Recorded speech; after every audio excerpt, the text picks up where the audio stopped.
திருமகன் தூய ஆவியாரின் பெயராலே.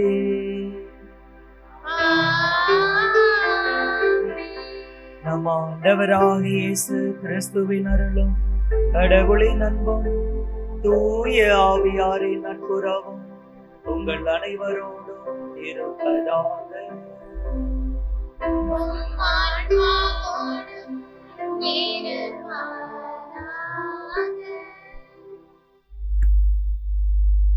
கிறிஸ்து இயேசுவில் பிரியமான சகோதர சகோதரிகளே, நற்கருணை கிறிஸ்தவ வாழ்வின் ஊற்றும் உச்சமும் என்று இரண்டாம் வத்திக்கான் சங்க ஏடு கூறுகிறது.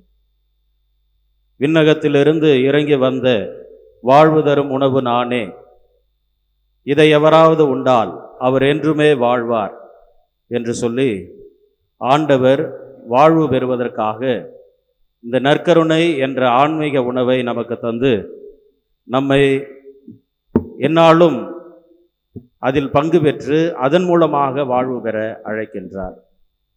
ஆகவே ஆண்டவருடைய அழைப்புக்கு செவிமடுத்தவர்களாக இந்த நற்கருணை விருந்தில் பங்கு பெற்று ஆண்டவர் தருகின்ற அந்த வாழ்வை சுவைக்க உங்கள் ஒவ்வொருவரையும் அன்புடன் அழைக்கின்றேன். பிரியமானவர்களே, வாழ்வு பெற அனைவரும் விரும்புகின்றோம். அந்த வாழ்க்கையை பெற்றுக்கொள்ள வேண்டும் என்று சொன்னால் இந்த நற்கருணை ஆண்டவர் தருகின்ற அந்த நற்கருணை விருந்து மிக முக்கியமானது, இன்றியமையாதது. ஆகவே ஆண்டவருடைய அழைப்பை ஏற்று இந்த நற்கருணை விருந்திலே பங்கு பெற்று இந்த நற்கருணை விருந்தை சுவைத்து ஆண்டவர் தருகின்ற அந்த வாழ்வை பெற்றுக்கொள்வோம். பல்வேறு நேரங்களிலே இந்த நற்கருணை விருந்தில் பங்கு பெறுவதற்கு தவறி இருக்கிறோம். இந்த நற்கருணை ஆண்டவருக்கு கொடுக்க வேண்டிய மரியாதையை கொடுக்க தவறி இருக்கிறோம். அத்தகைய தருணங்களை எல்லாம் நினைத்து பார்த்து மனம் பொருந்தி இறைவனிடம் மன்னிப்பினை கேட்டு இந்த தூய மறை நிகழ்வை தகுதியான முறையிலே கொண்டாடுவோம். எல்லாம் வல்ல இறைவனிடமும் சகோதர சகோதரிகளே உங்களிடமும் நான் பாவிகளை ஏற்றுக்கொள்கிறேன். ஏனெனில் சிந்தையாலும் சொல்லாலும் செயலாலும் கடமையில் தவறியதாலும் பாவங்கள் பல செய்தேன். என் பாவமே என் பாவமே என் பெரும் பாவமே. ஆகையால் இப்பொழுதும் கல்யாண புனித மரியாளையும் வானதூதர் புனிதர் அனைவரையும் சகோதர சகோதரிகளை உங்களையும் நம் இறைவனாகிய ஆண்டவரிடம் எனக்காக வேண்டிக் கொள்ள மன்றாடுகிறேன். எல்லாம் வல்ல இறைவன் நம் மீது இரக்கம் வைத்து நம் பாவங்களை மன்னித்து நம்மை முடிவில்லா வாழ்வுக்கு அழைத்து செல்வாராக. ஆமென்.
மன்றாடுவோமாக. இன்றும் உள்ள எல்லாம் வல்ல இறைவா, இந்நாள்களிலும் அது பரிவிரக்கத்தை நாங்கள் விரைவாக பெற்று அதை முழுமையாய் உணர்ந்து கொள்வோமாக.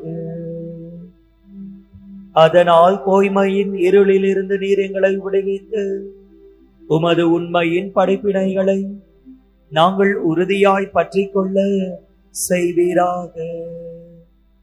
உம்மோடு தூயாவியாரின் ஒன்றிற்கு இறைவனாம் என்றென்றும் வாழ்ந்து ஆட்சி செய்கின்ற எங்கள் ஆண்டவரும் உம் திருமகனுமாக இயேசு கிறிஸ்து வழியாக உம்மை மன்றாடுகின்றோம்.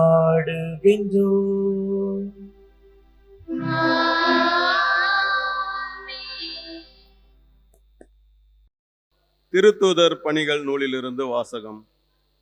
அந்நாள்களில் ஆண்டவரின் தூதர் பிலிப்பிடம், நீ எழுந்து எருசலேமிலிருந்து காசாவுக்கு செல்லும் வழியாக தெற்கு நோக்கி போ என்றார். அது ஒரு பாலை நிலப்பாதை.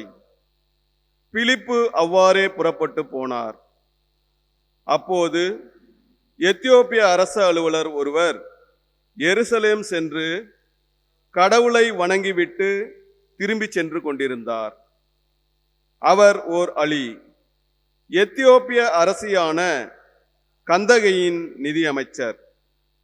அவர் தமது தேரில் அமர்ந்து எசையாவின் இறைவாக்கு நூலை படித்துக் கொண்டிருந்தார். தூய ஆவியார் பிலிப்பிடம், நீ அந்த தேரை நெருங்கி சென்று அதனோடு கூடவே போ என்றார். பிலிப்பு ஓடி சென்று அவர் எசையாவின் இறைவாக்கு நூலை வாசிப்பதை கேட்டு, நீர் வாசிப்பதின் பொருள் உமக்கு தெரிகிறதா என்று கேட்டார். அதற்கு அவர், யாராவது விளக்கி கூறாவிட்டால் எவ்வாறு என்னால் தெரிந்து கொள்ள முடியும் என்று கூறி தேரில் ஏறி தன்னோடு அமருமாறு பிலிப்பை அழைத்தார். அவர் வாசித்துக் கொண்டிருந்த மறைநூல் பகுதி பின்வருமாறு: அடிப்பதற்கு இழுத்துச் செல்லப்பட்ட ஆட்டுக்குட்டி போலும், உரோமம் கத்தரிப்போரின் முன்னிலையில் கத்தாத செம்மறி போலும் அவர் தம் வாயை திறவாதிருந்தார். தாழ்வுற்ற நிலையில் அவருக்கு நீதி வழங்கப்படவில்லை. அவருடைய தலைமுறையை பற்றி எடுத்துரைப்பவன் யார்? ஏனெனில் அவருடைய உயிர்தான் எடுக்கப்பட்டு விட்டதே. அவர் பிலிப்பிடம், இறைவாக்கினர் யாரை குறித்து இதை கூறுகிறார்? தம்மை குறித்தா அல்லது மற்றொருவரை குறித்தா? தயவு செய்து கூறுவீரா என்று கேட்டார். அப்போது பிலிப்பு இந்த மறைநூல் பகுதியிலிருந்து தொடங்கி இயேசுவை பற்றிய நற்செய்தியை அவருக்கு அறிவித்தார்.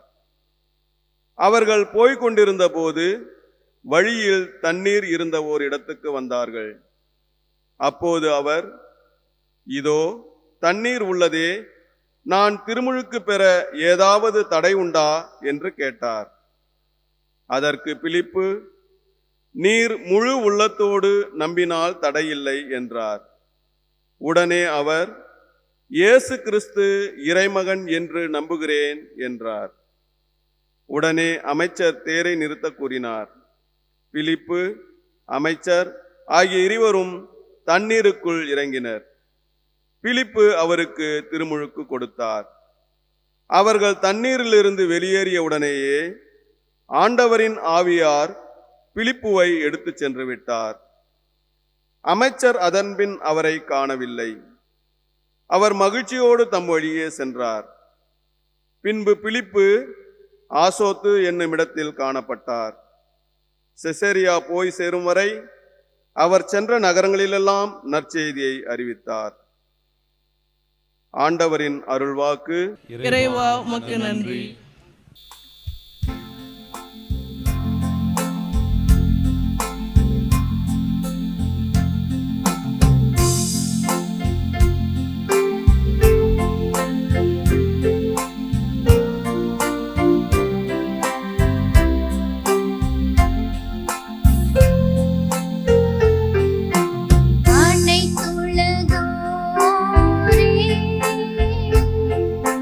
கடவுளை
செய்தவர் அவரே.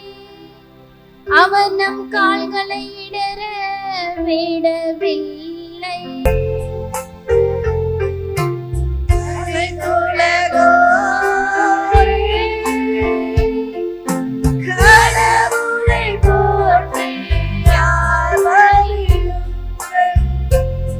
கடவுளுக்கு அஞ்சி நடப்போரை அனைவரும் வாரீர் கேளீர்.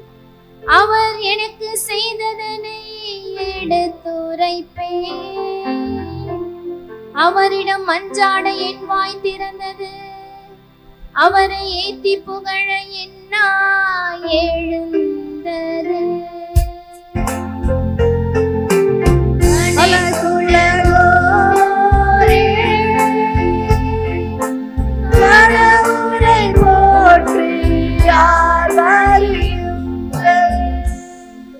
என் மஞ்சாட்டை புறக்கணியாத கடவுள் போற்றி.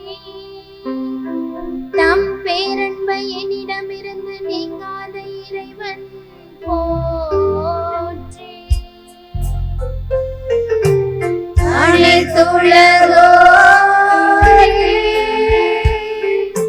கடவுளை போற்றி யார் வருங்கள். அனைத்துலகோரே கடவுளை போற்றி யார் வருங்கள்.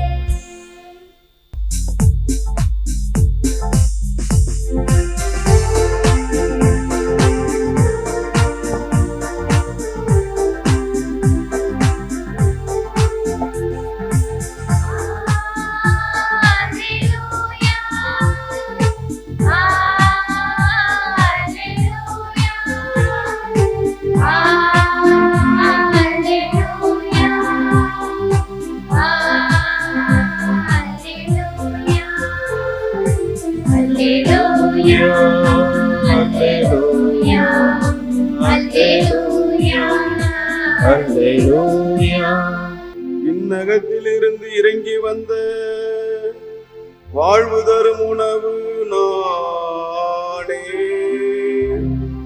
இந்த உணவை எவராவது உண்டால் அவர் என்றுமே வாழ்வார். அல்லேலூயா அல்லேலூயா அல்லேலூயா அல்லேலூயா. ஆண்டவர் உங்களோடு இருப்பாராக.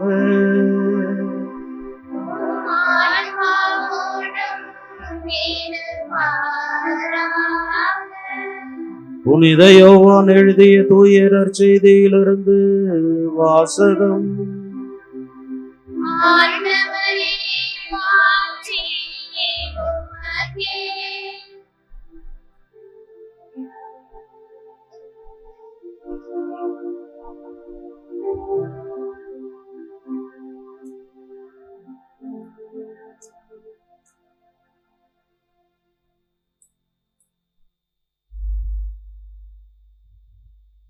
அக்காலத்தில் இயேசு யூதர்களை பார்த்து கூறியது, என்னை அனுப்பிய தந்தை ஈர்த்தால் ஒழிய எவரும் என்னிடம் வர இயலாது. என்னிடம் வருபவரை நானும் இறுதி நாளில் உயிர்த்தெழ செய்வேன். கடவுள் தாமே அனைவருக்கும் கற்றுத்தருவார் என இறைவாக்கு நூல்களில் எழுதியுள்ளது. தந்தைக்கு செவிசாய்த்து அவரிடமிருந்து கற்றுக்கொண்ட அனைவரும் என்னிடம் வருவர். கடவுள் தாமே கற்றுத்தருவார் என்பதிலிருந்து தந்தையை எவராவது கண்டுள்ளார் என்று பொருள் கொள்ளக்கூடாது. கடவுளிடமிருந்து வந்துள்ளவர் மட்டுமே கடவுளை கண்டுள்ளார். உறுதியாக உங்களுக்கு சொல்கிறேன், என்னை நம்புவோர் நிலை வாழ்வை கொண்டுள்ளனர். வாழ்வு தரும் உணவு நானே. உங்கள் முன்னோர் பாலை நிலத்தில் மன்னாவை உண்ட போதிலும் இறந்தனர். உண்பவரை இரவாமல் இருக்க செய்யும் உணவு விண்ணகத்திலிருந்து இறங்கி வந்த இந்த உணவே. விண்ணகத்திலிருந்து இறங்கி வந்த வாழ்வு தரும் உணவு நானே. இந்த உணவை எவராவது உண்டால் அவர் என்றுமே வாழ்வார். எனது சதையை உணவாக கொடுக்கிறேன். அதை உலகு வாழ்வதற்காகவே கொடுக்கிறேன். ஆண்டவரின் அருள்வாக்கு. கிறிஸ்துவே உமது புகழ். ஆண்டவர் இயேசுவில் அருமையான நடுதர்மை சகோதர சகோதரிகளே, பாசமான இளையோரே, அன்பு குழந்தைகளே, நம் ஆண்டவராகிய இயேசு கிறிஸ்துனுடைய நினைவை நமக்கு எப்போதும் நினைவுபடுத்துகின்ற இந்த திருப்பள்ளியை பங்கெடுக்க வந்திருக்கின்ற உங்களை வாழ்த்தி ஜெபிக்கின்றேன். நம்முடைய கிறிஸ்துவ வாழ்வுடைய மையமாகவும் ஊற்றாகவும் இருப்பது நற்கனை என்பதை 2ஆம் வத்திக்கான் சங்கம் திருவழிபாடு என்ற கொள்கை ஏட்டில 10வது பத்தியில் நமக்கு சொல்லப்படுகின்றது. கிறிஸ்து வாழ்வுடைய ஊற்றாகவும் உச்சமாகவும் இருப்பது நற்கருணை. நாம் நம்முடைய நம்பிக்கை வாழ்க்கை வாழ்வதற்கு நமக்கு எந்நாளும் ஊற்றாக உடனாக இருப்பது நற்கருணை. இந்த நற்கருணை ஒவ்வொரு முறையும் நாம் கொண்டாடுகின்ற போது நாம் ஆண்டவருடைய உடனிருப்பையும் கடவுள் நமக்கு பாதுகாப்பை அளிக்கின்றார். நாம் இந்த நம்பிக்கையில் தொடர்ந்து வளர்வதற்கு இந்த நற்கருணை நமக்கு பேருதவியாக இருப்பதை 2ஆம் வத்திக்கான் சங்கம் சொல்வதை நாம் சிறப்பாக இந்த நாட்டிலே நினைவு பார்த்து ஜெபிக்க வேண்டும். என் அன்பான சகோதர சகோதரிகளே, அதனால்தான் ஒவ்வொரு திருப்பலியும் ஒரு சாதாரண சடங்கல்ல, மாறாக அது மீண்டும் மீண்டும் ஆண்டவர் நமக்கு விட்டு சென்ற அவருடைய நினைவை கொண்டாடுகின்ற நிகழ்வாக இருக்கின்றது. நிகழ்வு என்றால் மீண்டும் மீண்டும் நினைத்து பார்த்து கொண்டாடுவது.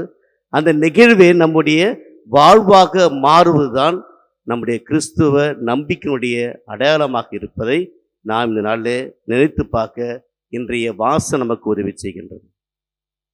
அன்பார்ந்தவர்களே, இன்றைய முதல் வாசகத்தோடு இன்றைய நற்செய்தி வாசகத்தையும் சேர்த்து உங்களை அன்போடு அழைக்கின்றேன். முதல் வாசகம் திருத்தூதர் பிலிப்பு சமாரிய பகுதிக்கு நற்செய்தி அறிவிக்க செல்கின்ற பகுதியை நாம் வாசி கேட்டோம். அப்போது எத்தியோப்பிய நிதி அமைச்சர் அவர் தன்னுடைய பயணத்திலே இறைவாக்கினர் எசாயா எழுதிய புத்தகத்தை வாசித்து கொண்டு செல்கின்றார். அப்போது பிலிப்பு அங்கு வருகின்றார். பிலிப்பு அதை கேட்கிறார், நீர் வாசிப்பது உமக்கு புரிகிறதா என்று கேட்கின்றார். அதற்கு இந்த நிதி அமைச்சர் அழகாக சொல்கின்றார், யாராவது விலைக்கு கூறாவிட்டால் எப்படி புரியும்? யாராவது விலைக்கு கூறாவிட்டால் எப்படி புரியும் என்று சொல்கின்றார். பிறகு இறைவாக்கினர் எசாயாவுடைய வார்த்தையிலே வாசிக்கின்றார். அவர் கேட்கின்றார், இது இறைவாக்கினர் எசாயாவை பற்றிய அறிவுரையா, அவரை பற்றிய செய்தியா, அல்லது வேறு எவராவது பற்றிய செய்தி என்று கேட்கின்றார். அதுதான் முதலே சொல்கின்றார், யாராவது விலக்கி கூறாவிட்டால் எப்படி புரியும் என்று சொல்கின்றார். பின்பு திருத்தூதர் பிலிப்பு இயேசு பற்றிய செய்தியை விவரித்து இருப்பதெல்லாம் விலக்கி கூறுகின்றார். அந்த இறைவார்த்தை விலக்கி கூறப்பட்ட பின் அவர் நம்புகின்றார். அந்த நிதியமைச்சர் இறைவனுடைய வார்த்தையை நம்புகின்றார். அது இறைமகன் இயேசுவை குறித்த நற்செய்தின்னு சொல்கின்றார். அந்த நம்பிக்கையின் அடையாளமாக அங்கு இருக்கின்ற இடத்தை பார்க்கின்றார். அங்கு தண்ணீர் இருக்கின்றது. அப்போது பிலிப்பிடம் கேட்கிற, நான் திருமுழுக்கு பெறுவதற்கு ஏதாவது தடை இருக்கிறதா என்று கேட்கின்றார். அழகா சொல்லப்பட்டது, நான் கிறிஸ்துவை நம்புகின்றேன். அப்போ கிறிஸ்துவை நம்பினால் திருமுழுக்கு பெறுவதற்கு தடை இல்லை என்று சொல்லப்படுகின்றது. எனவே அங்கு திருமுழுக்கு பெறுகிறார். இந்த திருமுழுக்கு பிறகு அழகா சொல்லப்பட்டிருக்கிறது, தூய ஆவியர் இறங்கி வருகின்றார். அதான் முதல் கருத்தாக உள்ளவர் பகிர்ந்து கொள்ள ஆசைப்படுகிறேன். நிலை வாழ்வை பெறுவதற்கு, இயேசுவை பெற்றுக்கொள்வதற்கு, அடைவதற்கு நமக்கு முதல் தேவை என்ன என்றால் ஆண்டவர் மீது நம்பிக்கை வைப்பது. ஆண்டவர் இயேசு கிறிஸ்து இறைமகன் என்று நம்புவது, அதனுடைய அடையாளமாக விளங்குவதுதான் திருமுழுக்கு என்ற அருள் சாதனம். நாம் இருக்கிற இங்க இருக்கின்ற எல்லோருமே ஆண்டவர் இயேசு மீது நம்பிக்கை வைத்து திருமுழுக்கை பெற்றுக்கிறோம், நமக்கு நிலை வாழ்வு உண்டு என்ற நம்பிக்கையோடு என்றுதான் நற்செய்தியுடைய இந்த வாசனுடைய முதல் செய்தியாகிறது. இயேசுவை நம்புகின்ற போது, அவர் பெயரால் நாம் திருமுழுக்கு பெறுகின்ற போது, அன்புக்குள்ளே நாம் நிலை வாழ்வை பெற்றுக் கொள்கின்றோம். இரண்டாவது, நற்செய்தி வாசிப்பது போல வாழ்வு தரும் உணவு நானே, என்னை உண்பவன் இறப்பினும் வாழ்வான் என்று சொல்லப்படுகிறது. நான் அடிக்கடி இறப்பு திருப்பலிலோ அல்லது நெரு திருப்பலி சொல்லப்படுகின்றது. இங்கே இறந்து இருக்கின்ற நம்முடைய சகோதரர் அல்லது சகோதரி அல்லது நம்முடைய நண்பர் அவர் மோட்சத்திற்கு போவாரா, விண்ணகத்திற்கு போவாரா என்று கேட்கின்ற போது எல்லோரும் சொல்வார்கள் அமைதியாக இருப்பார். சிலர் நிச்சயமாக அது கவலையான நேரம்தான். ஆனால் அவருக்கு நிலை வாழ்வு உண்டு. காரணம், அவர் இயேசு மீது நம்பிக்கை வைத்து வாழ்ந்தார், திருமுழுக்கு பெற்றார். எனவே அவருக்கு நிலை வாழ்வு உண்டு. இரண்டாவது, ஆண்டு சொல்ல போல என்னை உண்பவன் இறப்பினும் வாழ்வான். அப்ப இறந்த நபர் அல்லது ஒவ்வொரு திருப்பிலும் கலந்து நற்கனை வாங்குகின்ற நாம் எல்லோருமே நிச்சயமாக வாழ்வு பெறுவோம். அப்ப விண்ணக கொடை என்பது, விண்ணரசுக்குரியவர்கள் என்பதை, அல்லது நாம் எல்லோரும் கடவுளை முகமுகமாக தரிசிப்போம் என்பதை நமக்கு வாழ்கின்ற போது நமக்கு நம்பிக்கை செய்தியாக தரப்படுவது இந்த நற்கருணையால். இயேசுவை உண்கின்றோம், அதனால் வாழ்கின்றோம்.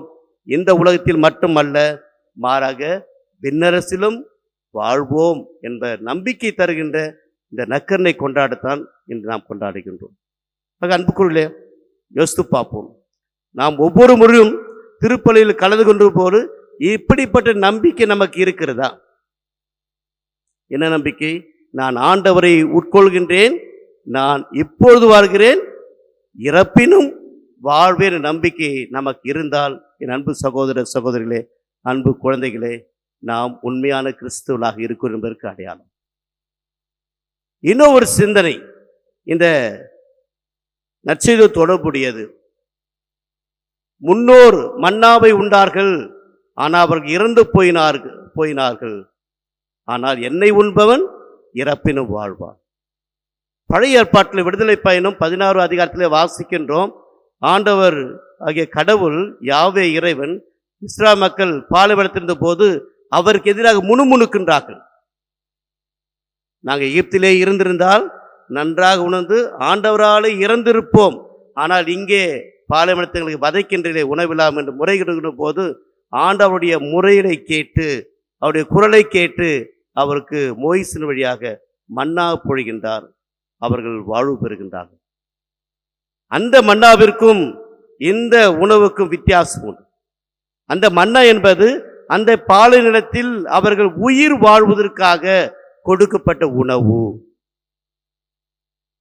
உயிர் வாழ்வதற்காக கொடுக்கப்பட்ட உணவு. ஆனால் புதிய ஏற்பாட்டிலே ஆண்டவர் கொடுக்கின்ற இந்த திருவிருந்தானது இந்த உலகத்தில் வெறுமனே உயிர் வாழ்வதற்கு மட்டுமல்ல, மாறாக நிலை வாழ்வை பெறுவதற்கு நமக்கு கொடுக்கப்பட்ட உணவு.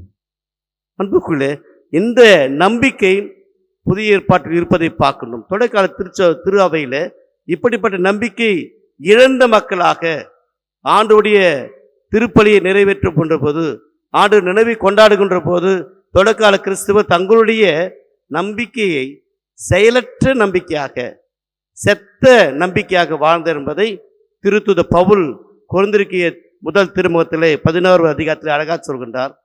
எவராது தகுதியற்ற நிலையில் ஆண்டவர் உட்கொண்டால் அவர் தம் சாவே தனக்குள்ளே வருவித்துக் கொள்கின்றார். அப்போது நாம் கேட்கணுமே, இறந்த இவர் வாழ்வு பெறுவார், நிச்சயமாக வாழ்வு பெறுவார். ஆனால் நாம் தகுதியற்ற நிலையில் ஆண்டவர் உட்கொண்டால் நமக்கு நாம் சாபத்தை விளைவித்துக் கொள்கின்றோம். அந்த தூய பவுல் அவர்கள் சொல்வார். எனவே ஒவ்வொருவரும் சோதித்தறிந்த பின், நான் தகுதியோடு இருக்கின்றனா இல்லையா என்று சோதித்தறிந்த பின் திவ்ய நற்கனை வாங்குவது மிகச் சிறந்தது. அப்படி இல்லை என்றால் நாம் வாங்குகின்ற இயேசுவின் உடல் நமக்கு அர்த்தமற்ற உணவாக மாறிவிடும். அது எப்போதுமே உணவு, வாழ்வுகிற உணவு. அந்த வாழ்வை நான் உணர்ந்து கொள்கிறேனா என்று பார்க்க வேண்டும். எனவேதான் தூய பவுல் அழகா சொல்வார், ஆண்டவருடைய உடல் என உணராமல் உண்டு பருகுவோர் தம் மீது தண்டனை தீர்ப்பை வருவித்துக் கொள்கின்றார்கள். அது ஆண்டவருடைய உடல் தான். நாம் உணர்கின்றோமா? நமக்கு தகுதி இருக்கிறதா என்று நாம் சோதித்து பார்க்கிறோம். அன்புக்குள்ளே இப்பொழுது நாம் கேட்கலாம், அப்போ நாம் எப்படி எனக்கு தகுதிப்படுது? நாம் பாவம் செய்கின்றோம், தவறு செய்கின்றோம், ஆண்டவருக்கு எதிராக நடக்கின்றோம், எனக்கு தகுதி இருக்கிறதா என்று பார்க்கணும். இன்றைக்கு நிறைய இளையோர் அல்லது ஒரு சில கிறிஸ்துவர்கள் திருப்பலிக்கு வருகிறார்கள். ஆனால் தீவை நற்கனை வாங்குவது நான் கேட்பது உண்டு. ஏன் வாங்குவதில்லை? அதை பாவசனம் செய்யல, ஒப்புரவசனத்தை பெற்றுக்கொள்ள சொல்கிறார்கள். ஆனால் அன்புக்குள்ளே ஒவ்வொரு திருப்பலியும் கலந்து கொள்ளும் முன்பாக, ஒவ்வொரு திருப்பலியிலும் இயேசு உட்கொள்ளும் முன்பாக திரு அவை திருப்பலியில் நடைபெறுகின்ற ஒவ்வொரு நிகழ்வு வழியாக நம்மை தயாரிக்கின்றது. எப்படின்னு பார்த்தால், நாம் ஆலயத்திற்கு நுழைகின்ற போது நாம் என்ன செய்கின்றோம்? நம் ஆலயத்தின் முகப்பில் இருக்கின்ற அந்த தீர்த்த தொட்டியில நம் கைகளை வைத்து நாம் சிலுவை அடையாளம் வரைந்து கொள்கிறேன். ஈசோப்பினால் என்னை கழுவிலும் நான் தூய்மையாவேன் என்று ஒவ்வொரு நாத்தியம் நாம் பாடுகின்றோம். அதே தீர்த்தம் தான் நமக்கு ஆலய முகப்பில் வைக்கப்படுகிறது. அப்போ ஆலயத்தில் நுழைகின்ற போது என்னை நானே தூய்மைப்படுத்திக் கொள்கிறேன் என்ற நினைவு நமக்கு வருகிறது. என்னை நான் கிறிஸ்துவை உட்கொள்வதற்கு தகுதியாகிறேன் என்ற நினைவு நமக்கு முதலில் வரவிடும்.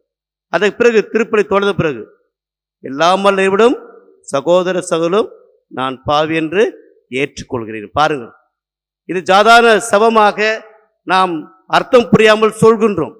ஆனால் திரு அவை அழகா சொல்ற, நாம் தகுதியற்றவர்கள், எனவே எனக்காக தூதர்களே, அன்னை மரியே, என்னோடு இருக்க சகோதர சகோதரர்களே, எனக்காக வேண்டுங்கள், நான் தூய்மையோடு உள்ளத்தோடு ஆண்டவரை பெற்றுக்கொள்ள வேண்டும் என்று வேண்டுங்கள் என்ற உணவை நமக்கு ஊட்டுகின்ற இரண்டாவது நிகழ்வாக இது இருக்கின்றது. மூன்றாவது, நற்கண்ணி வாங்கும் முன்பாக நாம் என்ன சொல்கின்றோம்? ஆண்டவரே, நீர் என் உள்ளத்தில் வர தகுதியற்றவன், ஆயினும் ஒரு வார்த்தை சொல்லும், என் ஆன்மா நலமடையும். அப்போ இயேசுவை நாம் தகுதியோடு உட்கொள்வதற்கு ஒவ்வொரு திருப்பலியும் நமக்கு உதவுகின்றது. ஆனால் இந்த மூன்று நிகழ்வும், நான் குறிப்பிட்ட மூன்று நிகழ்வும் நாம் உணர்ந்து செய்தால் அன்புக்குள்ளே நாம் இயேசுவை பெறுவதற்கு தகுதியற்றமாகும். இதை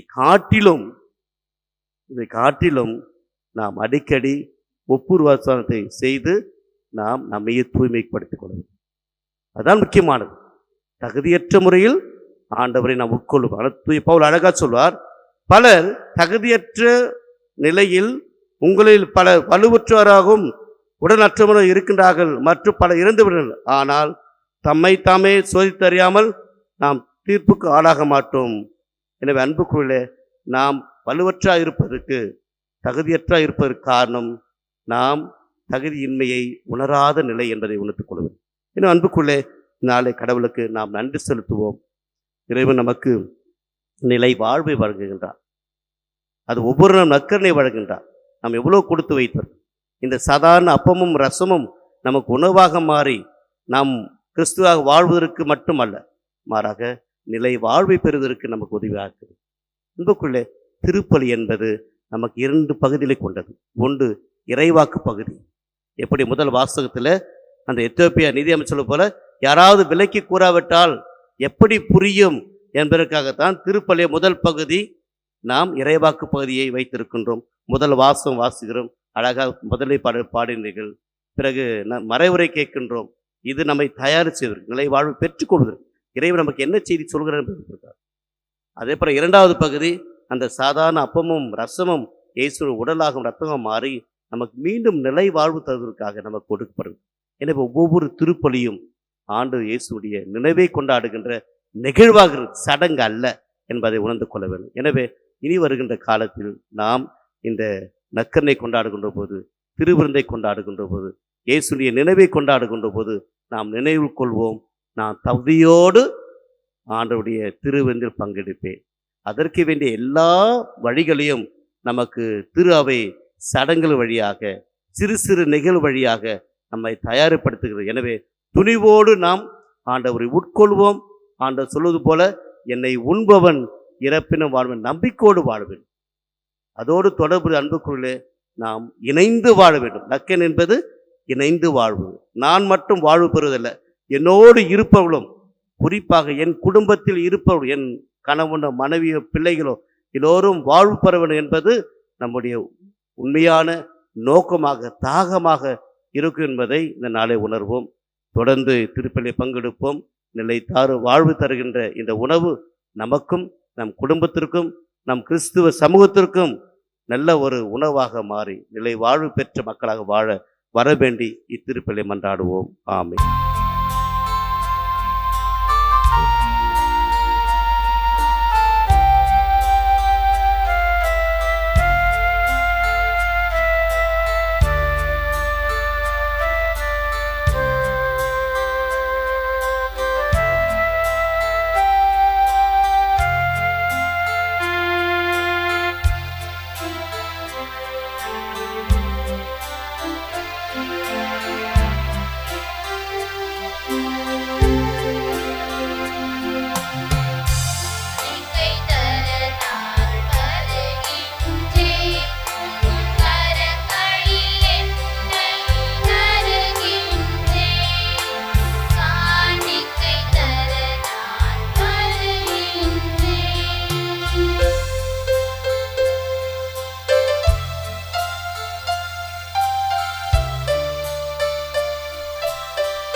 அன்பு சகோதர சகோதரிகளே, என்னுடையதும் உங்களுடையதுமான பலி எல்லாம் வல்ல தந்தையாகிய இறைவனுக்கு ஏற்றதாகும்படி ஜெபியுங்கள். ஆண்டவர் தமது பெயரின் புகழ்ச்சிக்காகவும் ஆட்சிக்காகவும் தமது நன்மைக்காகவும் புனித திரு அவை அனைத்து நலனுக்காகவும் உமது கையிலிருந்து பலியேற்றுக் கொள்வாராக. இறைவா, இந்த பலியின் வணக்கத்துக்குரிய பரிமாற்றத்தால் எங்களை உமது உன்னதமான ஒரே இறையல்பில் பங்கு பெறச் செய்ய உம்மை வேண்டுகின்றோம். அதனால் உமது உண்மையை அறிந்து கொண்ட நாங்கள் அதை தகுதியான செயல்களால் எமதாக்கி கொள்வோமாக. எங்கள் ஆண்டவராகிய கிறிஸ்து வழியாக உம்மை மன்றாடுகின்றோம்.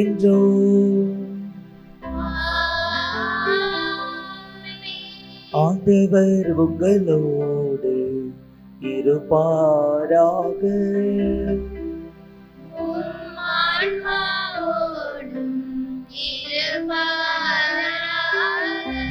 இதயங்களை மேலே எழுப்புங்கள்.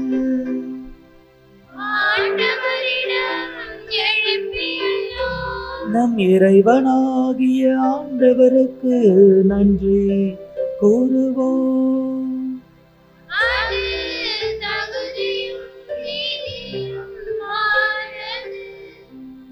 ஆண்டவரே, எக்காலத்திலும் உம்மை புகழ்ந்துரைப்பதும் எல்லாவற்றுக்கும் மேலாக எங்கள் பாஸ்காவாகிய கிறிஸ்து பலியான இச்சிறப்பான காலத்தில் உம்மை இன்னும் மிகுதியாக வாழ்த்தி போற்றுவதும் மெய்யாகவே தகுதியும் நீதியுமாகும்.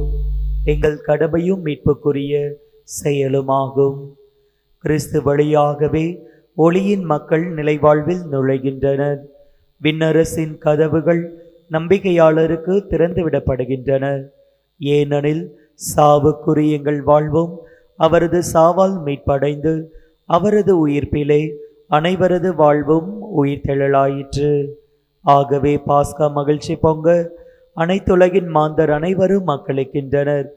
அவ்வாறு ஆற்றல் மிக்கோரும் அதிகாரம் கொண்ட தூதர்களும் உமது மாட்சியை புகழ்ந்து பாடி முடிவின்றி சொல்லுவதாவது: தூயவர் தூயவர் தூயவர், வான்படைகளின் கடவுளாம் ஆண்டவர். விண்ணகமும் மண்ணகமும் உமது மாட்சியால் நிறைந்துள்ளன. உன்னதங்களிலே ஓசானா. ஆண்டவர் பெயரால் வருகிறவர் ஆசி பெற்றவர். உன்னதங்களிலே ஓசானா. ஆண்டவரே, நீர்மையாகவே தூயவர், தூய்மை அனைத்திற்கும் ஊற்று. ஆகவே முடிய தூய ஆவியை பொழிந்து இக்காணிக்கைகளை தூய்மைப்படுத்த வேண்டுமென உம்மை தாழ்மையுடன் மன்றாடுகின்றோம். இவ்வாறு எங்கள் ஆண்டவர் இயேசு கிறிஸ்துவின் உடலும் இரத்தமுமாக எங்களுக்கு இவை மாறுவனவாக. அவர் பாடுபட உளம் கனிந்து தம்மை கையளித்த போது அப்பத்தை எடுத்து நன்றி செலுத்தி அதை பிட்டு தம் சீடர்களுக்கு அளித்த இயேசு கூறியதாவது: அனைவரும் இதிலிருந்து பெற்று உண்ணுங்கள், ஏனெனில் இது உங்களுக்காக கையளிக்கப்படும் என் உடல்.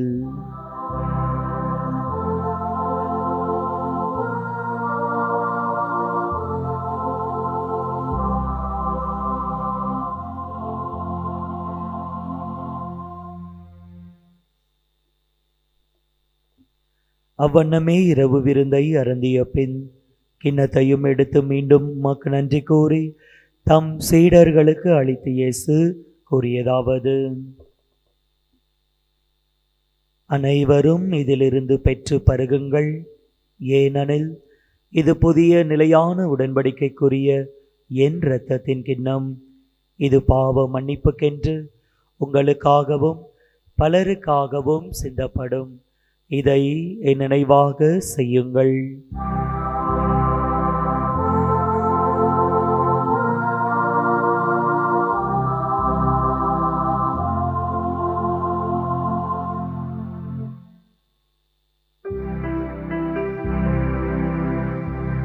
நம்பிக்கையின் மறைபொருள்.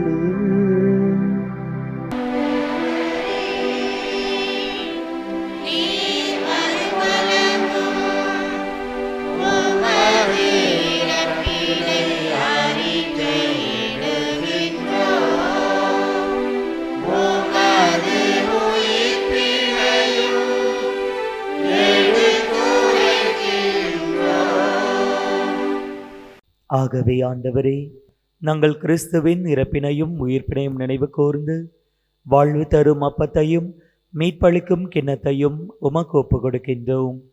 உம் திருமுன் நின்று உமக்கு ஊழியம் புரிய தகுந்தவர்கள் என எங்களை ஏற்றுக்கொண்டீர். எனவே உமக்கு நன்றி செலுத்துகின்றோம்.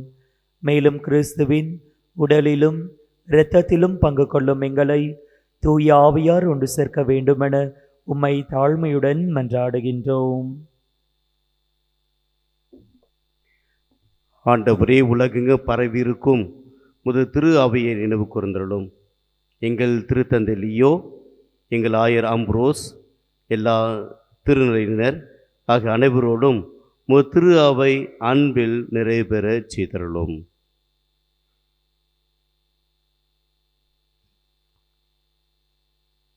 மேலும் உயிர்த்தெழும் எதிர்நோக்குடன் துயில் கொள்ளும் எங்கள் சகோதரர் சகோதரிகளையும் இறந்தோர் அனைவரையும் இரக்கத்துடன் நினைவு கூர்ந்து உமது திருமுக ஒளியினுள் ஏற்றருளும். எங்கள் அனைவர் மீதும் இரக்கமாயிரும். கடவுளின் கன்னித்தாயான புனித மரியா, அவருடைய கணவரான புனித யோசேப்பு, புனித திருத்தூதர்கள், இவ்வுலகில் உமக்கு உகந்தவராயிருந்தோர் ஆகிய புனிதர் அனைவருடனும் நாங்கள் நிலை வாழ்வில் பங்கு கொள்ளும் தகுதி பெற்று உம் திருமகன் இயேசு கிறிஸ்து வழியாக உம்மை புகழ்ந்தேத்தும் வரமருள உம்மை மன்றாடுகின்றோம்.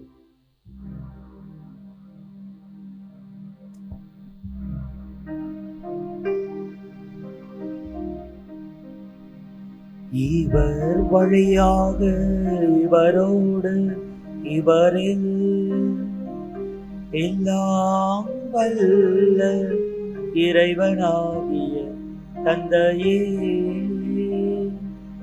தூய ஆவியாரின் ஒன்றிப்பில் எல்லா புகழும் மாட்சியும் என்றென்றும் உமக்கு உரியதே.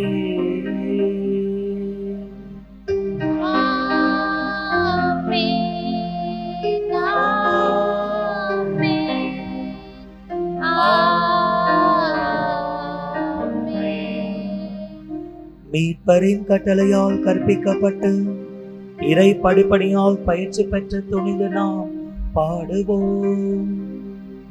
விண்ணுலகில் இருக்கின்ற எங்கள் தந்தையே, உமது பெயர் தூயதென போற்றப் பெறுக. உமது ஆட்சி வருக. உமது திருவுளம் விண்ணுலகில் நிறைவேறுவது போல மண்ணுலகிலும் நிறைவேறுக. எங்கள் அன்றாட உணவை இன்று எங்களுக்கு தாரும். எங்களுக்கு எதிராக குற்றம் செய்வோரை நாங்கள் மன்னிப்பது போல எங்கள் குற்றங்களை மன்னியும். எங்களை சோதனைக்கு உட்படுத்தாதேயும். தீமையிலிருந்து எங்களை விடுவித்தாரும்.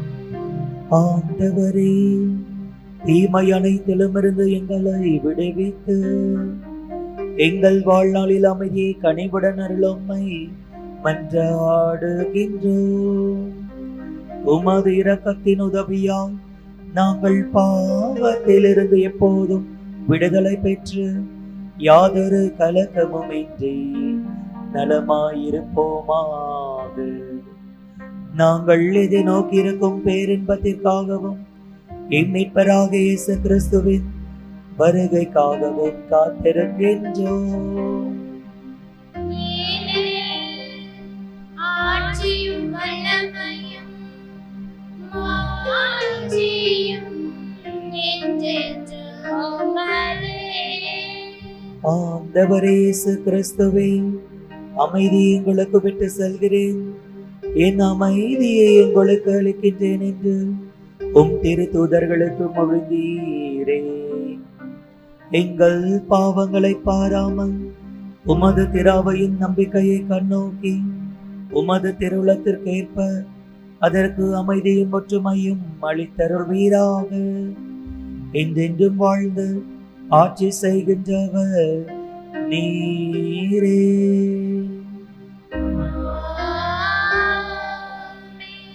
ஆண்டவருடைய அமைதி உங்களோடு என்றும் இருப்பதாக.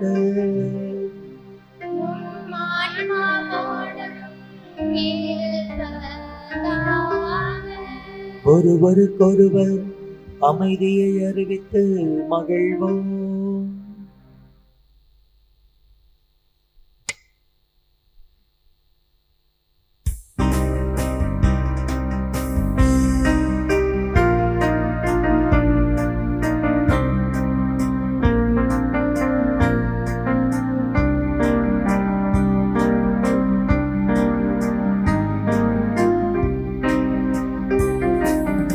உலகின் பாவம் போக்கும் இறைவனின் செம்மறியே, எம்மேல் இரக்கமையும். உலகின் பாவம் போக்கும் இறைவனின் செம்மறியே, எம்மேல் இரக்கமையும். உலகின் பாவம் போக்கும் இறைவனின் செம்மறியே, எமக்கு அமைதி அருளும். எமக்கு அமைதி அருளும். இதோ இறைவனின் செம்மறி, இதோ உலகின் பாவங்களை போக்குகின்றவர்.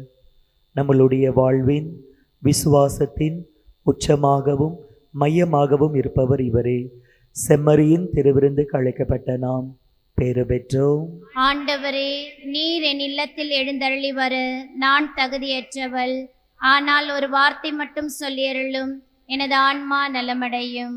கிறிஸ்துவின் திருவுடல் திருத்தம் நம்மை காத்து முடிவில்லா வாழ்வை தருவதாக.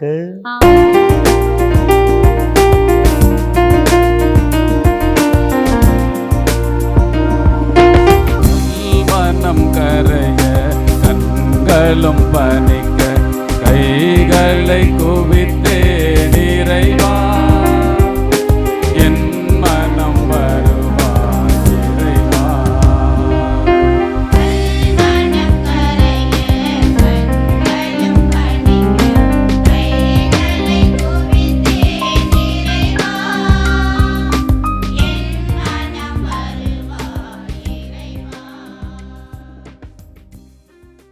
இதை கூறி மன்றாடுவோமாக.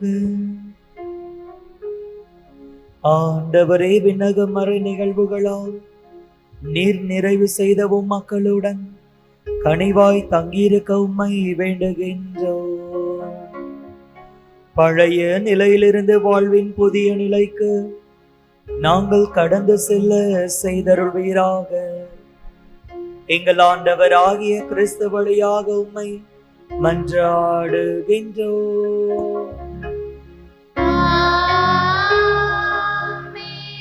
ஆண்டவர் உங்களோடு இருப்பாராக. உம் ஆன்மாவோடும் இருப்பாராக. எல்லாம் வல்ல இறைவன் தந்தை, மகன், தூயாவியாரின் ஆசை உங்கள் மீது இறங்கி உங்களோடு என்றும் தங்குவதாக.